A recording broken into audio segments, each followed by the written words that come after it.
भगवते वासुदेवाय। श्रीमद्भागवत द्वितीयोऽध्याय। मुनिଙ୍କ प्रश्न करने शुणी हरसे मने मने गुणी। जीवर हिते कृत कृत्य हसि कहन्ति मुनिसुत। श्रीसुत उवाच जे सुक एमन्त गमन करिण देह कले शून्य। पुत्रर स्नेह मने धरी व्यास डाकन्ति उच्च करी। पितार स्नेह भग्नार्थे उत्तर देले वृक्ष रूपे।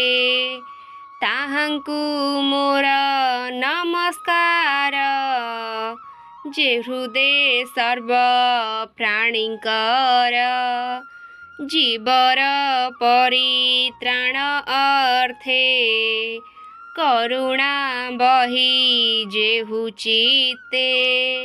अखिल वेदर सागर जे अनुभव आपणार। कहिले पुराणर सार ताहांकु मोर नमस्कार। भारती नर नारायण जे सत्यवतीर नंदन। जे नरोत्तम ए संसारे नमई ताहांक पयरे। सुण सकल मुनिजन साधुए तुम्भर वचन। परम मंगल ए बाणी जीवनी स्तरे एहा शुणी। परम धर्म ए जगते कृष्ण भजन जेते मते। फलर आशा जहि नाही विघ्न पशिब अबा काहीं। वासुदेवंक ठारे जेबे भक्ति उदय हुए तेबे। ज्ञान वैराग्य जात हुए शुष्क तर्कादि नाश जाए। भक्ति कले से ज्ञान हुए जीवन पड़े माया मोहे। विष्णु चरित शुणी जेबे भक्ति न जन्मे मृढ़ भावे। केवल श्रम ताहांकर काहूँ तरिबे तम घोर। अर्थ संचन्ति जेते नर केवल श्रम ताहांकर। अर्थे न पाई काम मोक्ष से प्राणी अधम प्रत्यक्ष। इंद्रिय अर्थ प्रिय जेते लोभे भ्रमई काम अर्थे। जाबत जीवन धरई काम लोभरे सुख नाही। जीवर तत्व जानिबारे के ज्ञानी अछि ए संसारे। तत्व विचार ज्ञान जेते ज्ञानी कहन्ति ए जगते। केहू कहन्ति ब्रह्म तत्व केहू बा कहे परमार्थ। केहू कहन्ति भगवान निर्मल परम जे ज्ञान ए भावे प्रीति जे करन्ति ज्ञान वैराग्य आचरन्ति करन्ति कृष्ण ठारे भक्ति आत्मा रे आत्मा को देखन्ति हरि श्रवणु भक्ति जात अज्ञानी न जाने जगत एणु अखिल ए जगते अछन्ति वर्णाश्रम जेते स्वभावे धर्म आचरणे भक्ति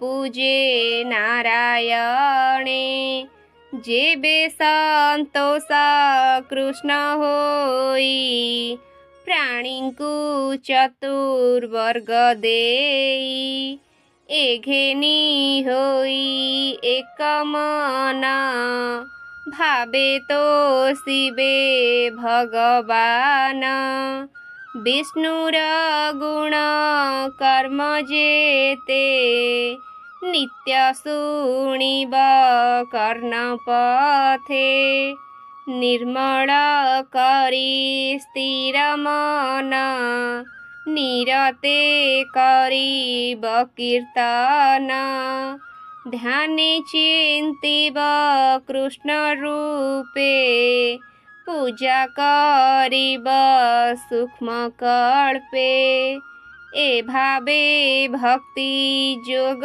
बढ़े कर्म बंधन ग्रंथि छिड़े एणु जगते ज्ञानी जेते कृष्ण न भजीवे के मनते कृष्ण श्रवणे भक्ति जार से प्राणी भव मध्य सार हरि चरणे जार श्रद्धा तांकु न लागे भव बाधा से पुणे साधु संग मिले पुण्य तीर्थ को आश्रय कले तेबे से हरि रसे रसे भक्तंक संगे जेबे मिसे कृष्णर कथा जे शुणन्ति बदने महिमा कहन्ति ताहांक हृदय हरि बसे सर्व अशुभ फल ध्वंसे से पुण्य श्रवण कीर्तन वेदे कहन्ति मुनिजन साधु जनक मित्र हरि एणु भक्त कुआदरी हेळे तारई भव सिंधु जेणु भक्त जन बंधु भक्त जनक सेवा बळे दहन होती अमंगले तेबे से गोविंद विषये भक्ति पूजे नर देहे स्वभावे रज तम दुई कामादि जेते रिपुथाई चित्तु बाहर होई जानती सात्विक गुण आवरंती एते प्रकारे जेबे मन निर्मले होइब प्रसन्न तेबे से भक्ति जोग बळे ଶ୍ରୀକୃଷ୍ଣ ଭକ୍ତ ସଙ୍ଗ ମିଳେ ନିର୍ମଳ ଜ୍ଞାନ ପ୍ରକାଶଇ ଜନ୍ମ ମରଣ ଆଦି କାହିଁ ଅଶେଷ କର୍ମ ଗ୍ରନ୍ଥି ବନ୍ଧ ଏଣେ ଛିଡ଼ଇ ସର୍ବଦ୍ୱନ୍ଦ ସର୍ବ ସଂଶୟ ତୁଲେ କର୍ମ ଛାଡ଼ଇ ବିଷ୍ଣୁ ମାୟା ଭ୍ରମ ଆତ୍ମାରେ ଆତ୍ମା ସେ ଦେଖନ୍ତି ଜନ୍ମ ମରଣେ ନାହିଁ ଭ୍ରାନ୍ତି ଏଣୁ ପଣ୍ଡିତ ଜନ ଯେତେ ଆନନ୍ଦେ ଭକ୍ତି ଯୋଗ ମତେ ହରି ବିଷୟ ଦୃଢ଼ ଚିତେ ନିତ୍ୟ ଭଜନ୍ତି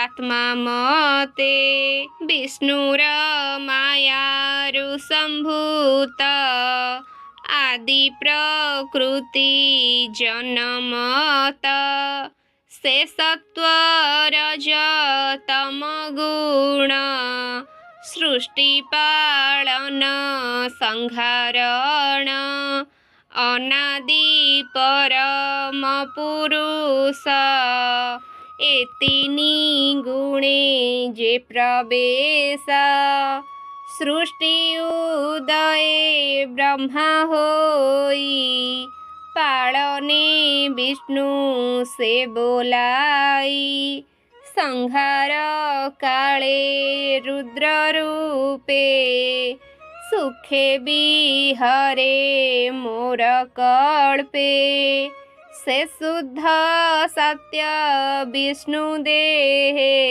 ସେ ଶୁଦ୍ଧ ସତ୍ୟ ବିଷ୍ଣୁ ଦେହେ ଜନ୍ତୁଙ୍କ ଶ୍ରେୟ ଗୁଣ ବହେ କାଷ୍ଠ ସଂଯୋଗ ଧୂମ ଜାତ ଧୂମରୁ ଅନଳ ସମ୍ଭୂତ ତୃତୀୟ ଭାଗ ଏ ପ୍ରମାଣ ତାମସ ରଜ ସତ୍ୱଗୁଣ ଏ ଭାବେ ବ୍ରହ୍ମା ପରିମାଣି ଭବସାଗରୁ ତରେ ପ୍ରାଣୀ ନିର୍ମଳ ଚେତା ମୁନି ଯେତେ ବିଚାର କରି ଆତ୍ମହିତେ କୃଷ୍ଣଙ୍କୁ ସତ୍ୱ ଗୁଣେ ଜାଣି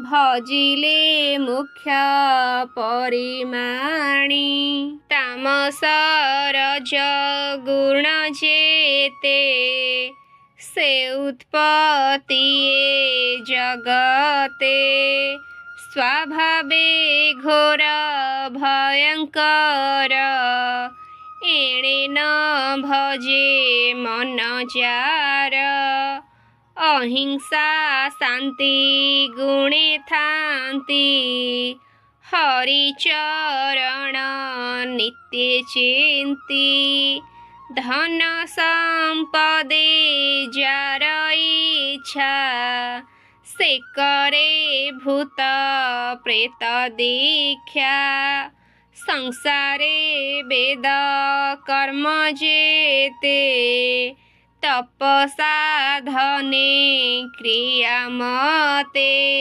ପରମ ତତ୍ତ୍ୱ ଜ୍ଞାନୀ ଆଦି କଠୋର ଯେତେ କର୍ମ ସାଧି ଏ ସର୍ବଗତି ନାରାୟଣ ଏବେ ହୋ ମୁନି ଗଣେ ଶୁଣ ଏମନ୍ତେ ସୂକ୍ଷ୍ମ ରୂପ ଧରେ ମାୟାରେ ସଂସାରେ ବିହରେ ସ୍ୱଭାବେ ନିର୍ଗୁଣ ମୁରାରି ଖେଳଇ ତ୍ରିଗୁଣ ଆବୋରି ସକଳ ଜୀବ ମଧ୍ୟେ ଥାଇ ଅଜ୍ଞାନ ଜୀବନ ଜାଣଇ ଅଶେଷ ମହିମା ଯେ ଧରେ କିବା ଉପମା ଦେବା ତାରେ सकल भूते हरि बसे क्षेत्रज्ञ रूप परकाशे अग्नि जे सने काष्ठे थाई से रूपे विश्व आत्मा से ही स्वतंत्रे तांक